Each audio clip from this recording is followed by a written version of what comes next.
Gold, trusted gold buyers. మీరు తాకట్టు పెట్టిన బంగారాన్ని విడిపించి ఈ రోజు ఉన్న మార్కెట్ ధరకు కొనబడను. ఒక చిన్న హీరో తన తొలి సినిమాని అప్పుడే స్టార్ట్ చేశాడు. ఆ హీరోకి అందులో మీరు ఫాదర్గా యాక్ట్ చేశారు. సినిమా చాలా పెద్ద విజయం సాధించింది. బట్ హీరోని అందరూ అంతగా రిసీవ్ చేసుకోలేదు. బట్ అతని టాలెంట్ మాత్రం అర్థమైంది. తర్వాత ఆ హీరో ఎదిగి ఎదిగి ఎదిగి ఈరోజు పాన్ ఇండియాలో వెళ్ళి అక్కడ కూర్చున్నాడు. అతని పేరు అల్లు అర్జున్. అతని తొలి స్టెప్స్ గంగోత్రి మీరు చూశారు. నేను ఫాదర్ క్యారెక్టర్ చేశారు. ఆ రోజు అల్లు అర్జున్ చూసినప్పుడు ఇతను ఏ స్థాయికి వెళ్తారని మీరు ఊహించారు? ఇంత స్థాయి అనుకోలేదండి ఫ్రాంక్గా చెప్పాలంటే. డెఫినెట్లీ, ఎందుకంటే ఆయన పుషింగ్ ఉంది, బ్యాకింగ్ ఉంది.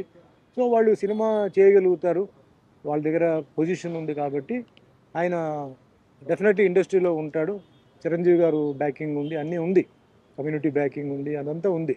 బట్ ఈరోజు ఈ లెవెల్కి సినిమా ఇండస్ట్రీ ఈ లెవెల్కి వెళ్తుంది అంటే ఓ పాన్ ఇండియా వెళ్తుంది, అప్పుడు ఎవరు ఊహించరా. పాన్ ఇండియా లెవెల్లో ఆ సినిమా అంత హిట్ అవుతుంది, అంత క్రేజ్ వస్తుంది అనేది కూడా నేను ఊహించలేదు. It's a matter of time అండి, వెరీ పవర్ఫుల్ టైం ఆయనకి. ఆ టైం రావడంతో ఆయన వెళ్ళాడు. దాంట్లో నాకు ఒక చిన్న సంతోషం ఏంటంటే, నేను కదా ఫస్ట్ ఫాదర్గా చేసింది. ఇప్పుడు టీచర్లు ఉంటారు సార్, టీచర్ల దగ్గర వాళ్ళు ఏం ఆశించరు. అవును, మనం అంతా మంచి లెవెల్కి వెళ్ళిపోతే వాళ్ళు పక్కన మన వాళ్ళకి ఏం చెప్తారు తెలుసా, నా దగ్గర చదివిన కుర్రాడి, నేనే నేర్పించింది. అట్లా అల్లు అర్జున్ ఫస్ట్ నేనే ఫాదర్. అట్లా నాకు ఒక చిన్న సంతోషం. సో ఆయన ఇంకా ఉన్నత స్థాయికి ఎదగాలి, భగవంతుడు ఆయనకి మంచి పొజిషన్కి ఇవ్వాలి. అండ్ ఇంకా ఆర్టిస్ట్గా ఇంకా మంచి ఆయన డిస్కవరీస్ చేసుకొని వెరైటీ హాలీవుడ్ ఏంటి బాలీవుడ్ లెవెల్ కూడా ఆయన వెళ్ళాలి. బాలీవుడ్ హాలీవుడ్ అన్నీ చేయాలని మనస్ఫూర్తిగా, ఎందుకంటే ఇది నాకు హ్యాపీ. ఈ మధ్యకాలంలో నేను రాజకీయాల జోలికి వెళ్ళట్లేదు సార్, రాజకీయ ప్రస్తావన నాకు అనవసరం. చిరంజీవి బాలకృష్ణ గారి మధ్య ఒక ఇష్యూ జరిగింది. చిరంజీవిని పొగిడితే బాలకృష్ణ తట్టుకోలేడు, లేకుంటే వాళ్ళిద్దరికీ పడదు, పైకి మాత్రం అలా మంచిగా ఉంటారు, కానీ వాళ్ళిద్దరి మధ్య కొన్ని దశాబ్దాలుగా ఆ పోటీ క్లాషు అవన్నీ నడుస్తున్నాయని మొన్న గొడవతో చాలామంది వాళ్ళ ఇష్టం వచ్చినట్టు రాసేశారు. వాళ్ళిద్దరిని అతి దగ్గరగా ఎక్కువ కాలం చూసిన హీరో మీరు. వాళ్ళిద్దరి మధ్య ర్యాపో ఎలా ఉంటుంది సార్ అసలు? బాలకృష్ణ గారు జనరల్లీ కొంచెం మంచికి మంచి, చెడుకు చెడు, కొంచెం షార్ట్ టెంపర్డ్ సార్. ఎందుకు షార్ట్ టెంపర్డ్ అంటే, ఒక సైడ్లో ఎమ్మెల్యే, ఒక సైడ్లో యాక్టర్, ఒక సైడ్లో ఒక బసవతార క్యాన్సర్ ఇన్స్టిట్యూట్కి చైర్మన్. ఇది అందరికీ తెలుసు. ఇది కాకుండా ఆయనకి మరి వేరే ఏమేమి బిజినెస్ లేకపోతే ఏమేమి రెస్పాన్సిబిలిటీస్ ఉన్నాయో తెలియదు. క్యారెక్టర్ ఎప్పుడు డిఫరెన్స్ ఉంటుంది సార్. సుమన్ లాగా మీరు కాదు, మీరులాగా సుమన్ కాదు కదా, వేరే ఉంటాయి. అది ఫస్ట్ మనం అర్థం చేసుకోవాలి.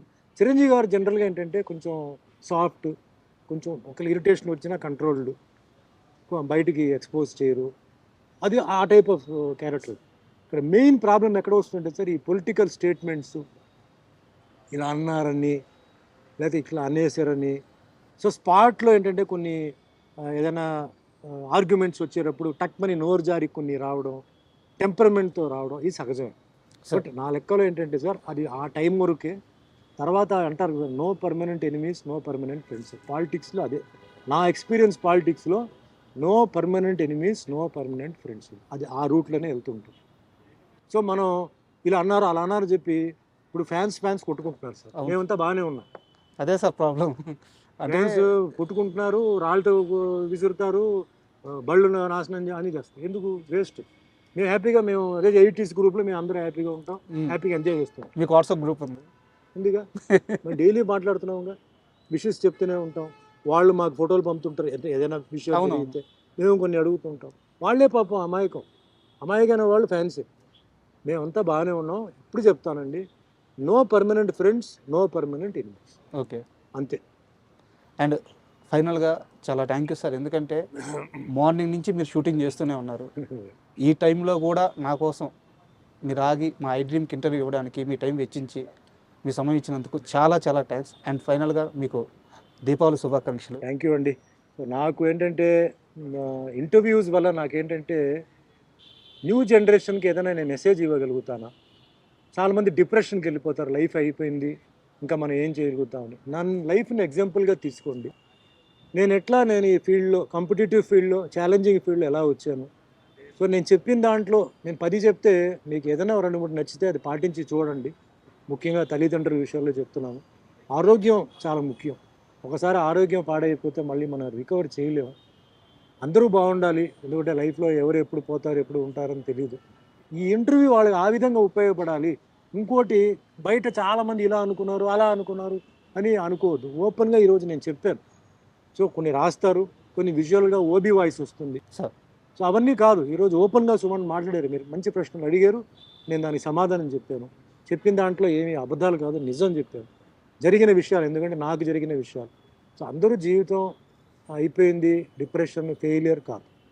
Always keep fighting in the right way, go in the right way with the blessings of your parents. భగవంతుడు ఉన్నాడు ఇది. And I respect every religion, every caste, every community. ఎందుకంటే వాళ్ళందరి వల్లనే ఈరోజు నేను తయారయ్యాను. నేను హిందూ అని చెప్పి నేను హిందూ అని చెప్పనండి. హిందూ, ముస్లిం, క్రిస్టియన్, సిక్, పార్సీ, జైన్ అందరికీ నేను నమస్కారం పెడుతున్నాను. All religion. నేను అన్ని టెంపుల్స్కి వెళ్తాను, అన్ని మసీదుకి వెళ్తాను, అన్ని చర్చ్ కదా. అంటే ఏదో అక్కడ వెళ్ళి ఏదో ఫీలింగ్ చూపించడం కాదు. ప్రతి ప్లేస్లో రిలీజియస్ పవర్ ఉంటుందండి. వాళ్ళు ప్రే చేస్తుంటారు. అవును, ప్రే ఇస్ అ పవర్. ఆ పాజిటివ్ ఆరా పాజిటివ్ ఉంటుంది. అవును, అది వెళ్ళడానికి నేను బేర్ ఫిట్ పోయి నేను కూర్చుంటాను, నా కాళ్ళు అక్కడ పెడతాను, to release my negative energy and take the positive energy. 2 Telugu రాష్ట్రాల్లో ఇన్నేళ్ల తర్వాత కూడా ఎక్కడ జాతర జరిగినా సరే ఆ కుర్రాడు బాబాయ్ అనే ఒక సాంగ్ ఉంటుంది. బాబాయ్ తలుకు చిన్నది అదే ఒక పాట. అండ్ ఆ బాబా మధ్యలో సిల్క్ స్మిత సాంగ్. ఈ పాటలు లేకుండా తిరణాలు కానీ జాతరలు కానీ ఎక్కడ క్లోజ్ అవ్వదు సార్. నిజంగా అదృష్టం అండి. ఎందుకంటే ఇది నేను చెప్పకూడదు, నేను చెప్తే నేను సెల్ఫ్ డబ్బాని కొట్టినట్టు అవుతుంది. ఇప్పుడు మీరు చెప్పారు కాబట్టి నేను కొన్నిసార్లు తిరుగుతుంటే కొన్ని సాంగ్స్ బాగుంటాయి. ఈ సాంగ్ ఎక్కడో విన్నట్టుంది, ఈ సాంగ్ బాగుందంటే నేను డ్రైవర్ని అడిగేవాడిని, ఇది ఏ సినిమా సాంగ్ సార్? మీ సినిమా సార్ ఇది, మీ సినిమా సాంగ్ మీరు మమ్మల్ని అడుగుతారేంటి, మీ సినిమా సాంగ్ అని. అప్పుడు నాకు వెలిగేది, ఓ ఇది అని చెప్పి. అంటే అంత మంచి ట్యూన్స్ అండి, అంత మంచి లిరిక్స్. ఈరోజు వీడియోస్ అవన్నీ చేస్తున్నారు కదా, కంపల్సరీ నాది ఒక 5 పాటలు దాంట్లో remix what ever it is ఉంటుంది. ఆ విషయంలో నిజంగా నేను అదృష్టవంతుడు. ఎందుకంటే ఎప్పుడో చేసిన సాంగ్స్ ఇప్పుడు ఈ యూత్ దానికి డ్యాన్స్ చేయడం, ఈ యూత్ దానికి మేబీ అది ఎవరి సాంగ్ కూడా వాళ్ళకి తెలియకపోవచ్చు కూడా. అయ్యో ఎందుకు తెలియదు సార్. బట్ నిజంగా నేను చాలా అదృష్టం. ఆ సాంగ్స్ చేసిన నిజంగా వాళ్ళకి నమస్కారం. అదృష్టం, ఇవన్నీ అదృష్టం సార్. ఇది అందరికి రాదు. అవును, అందరికీ ఈ సాంగ్స్ విషయంలో, సీన్స్ విషయంలో అదృష్టం రాదు. కొన్ని డైలాగ్స్, కొన్ని రైటర్స్, కొన్ని కెమెరామెన్స్, వాళ్ళందరూ ఏంటంటే అదృష్టం ఉంటేనే అది మనకి దొరుకుతుంది వర్క్ చేయడానికి. అట్లా నాకు ఏదైతే వచ్చిందో నేను చాలా అదృష్టవంతుడు. నాకు భగవంతుడు ఏ పొజిషన్ ఇచ్చారో నేను చాలా అదృష్టవంతుడు. ఏమీ బ్యాకింగ్ లేకుండా, ఏమీ పుషింగ్ లేకుండా, సొంత స్వయం కృషి మీద కింద పడి లేసి కూర్చున్నానంటే అందరూ నా ప్రేక్షకులు, నా అభిమానులు, వాళ్ళందరికీ నేను పాదాభివందనలు చేసి ఇదే జర్నీ అలాగే కంటిన్యూ అవ్వాలి. ఇదే అభిమానం, ప్రేమ ఎప్పుడూ ఉండాలి. ఉన్నంతకాలం మనంతా అలాగే ఉండాలని. ఎందుకంటే ఎక్కడో పుట్టి ఎక్కడో పెరిగి అభిమానం రావడం అంటే ఒక వరం అండి సార్. అభిమానం అందరికీ రాదు. పెద్ద కోటీశ్వరులు ఉంటారు, పెద్ద బిజినెస్ మ్యాన్ ఉంటారు, వాళ్ళ అభిమానులు ఉండరు. చూస్తే ఈ బిజినెస్ మ్యాన్ ఏదో అంటారు, అంతే కదా, తెలియదు. ఆ ఫ్యాన్ ఫాలోయింగ్ ఫ్యామిలీ కన్నా ఎక్కువ ఉంటుంది. అవును, అది గిఫ్ట్ అండి అది. అందుకే నాకు అభిమానులు వస్తే కొందరు లేదంటే సార్ పిలవమంటారా, వద్దా, పిలవండి సార్, అందరిని పిలవండి, ఫోటోలు అందరికి ఇస్తారు. ఎయిర్పోర్ట్లో, రైల్వే స్టేషన్లో కలుస్తుంటే అది నేను హ్యాపీ ఫీల్ అవుతాను. ఒక కళాకారుడికి మాత్రమే ఉండే గౌరవం సార్ అది. ఒకటే, పొలిటీషియన్ దగ్గర ఉండదు. ఓన్లీ మళ్ళీ స్పోర్ట్స్ వాళ్ళ దగ్గర ఉంటుంది. అంటే స్పోర్ట్స్లో ఇంట్రెస్ట్ ఉండాలి. కానీ ఓవరాల్గా మ్యాగ్నెటిజం పవర్ అంటే యాక్టర్స్. అవును, ఫిలిం ఫీల్డ్, టీవీ ఇలా ఉండొచ్చు. అది వరం అండి. We're all gifted. అది కోటీశ్వరుడు డబ్బులు ఇచ్చి కొనలేడు. ఏమయ్యా వచ్చి నన్ను రారు పాయా అంటారు. ఆ అభిమానం భగవంతుడు క్రియేట్ చేశాడు. ఆ అభిమానులు నేను జాగ్రత్తగా కాపాడుతున్నాను. Not only here, all over Kashmir నుంచి నాకు హిందీ సినిమాలు, డబ్బింగ్ సినిమాలు ఈరోజు వెళ్ళి నాకు ఇచ్చారు. నేను ఎక్స్పెక్ట్ చేయని ఒక గ్రేట్ విషయం. అభిమానులు అంటే నాకు చాలా ఇష్టం, గౌరవం. వచ్చి నాతో సెల్ఫీలు తీసుకుంటే నేను ఫీల్ అవ్వను, నేను చాలా హ్యాపీ ఫీల్ అవుతాను. ఎందుకంటే డిఫరెంట్ ఏజ్ గ్రూప్స్ అండి. పెద్దవాళ్ళు, teenage, middle age, old age, అందరూ. ఓల్డ్ ఏజ్ ఎందుకంటే ఈ దేవుడు సినిమాలు చేయడం వల్ల. అవును, లేడీస్ ఓల్డ్ ఏజ్ అంతా, మిడిల్ ఏజ్ అంతా అన్నమయ్య, రామదాసు, సత్యనారాయణ స్వామి ఇది. అండ్ మాస్, ఈ songs, fights. So very grateful. భగవంతుడికి ఎన్నిసార్లు నమస్కారం పెట్టినా చాలు. ముఖ్యంగా వెంకటేశ్వర స్వామి క్యారెక్టర్, రాముడు క్యారెక్టర్, సత్యనారాయణ స్వామి 3 వచ్చింది. నా జీవితం చాలు. And for more videos, Please subscribe to iDream. Please subscribe to iDream. Please subscribe iDream. And please subscribe to iDream. For more videos, subscribe to iDream. please like, share and subscribe to the channel. Congratulations, iDream. Subscribe to iDream. Subscribe to iDream. So subscribe to iDream Media. iDream ki iDream team andarki huge congratulations. Please subscribe iDream Media. Please subscribe to iDream. Subscribe iDream. Please subscribe to iDream.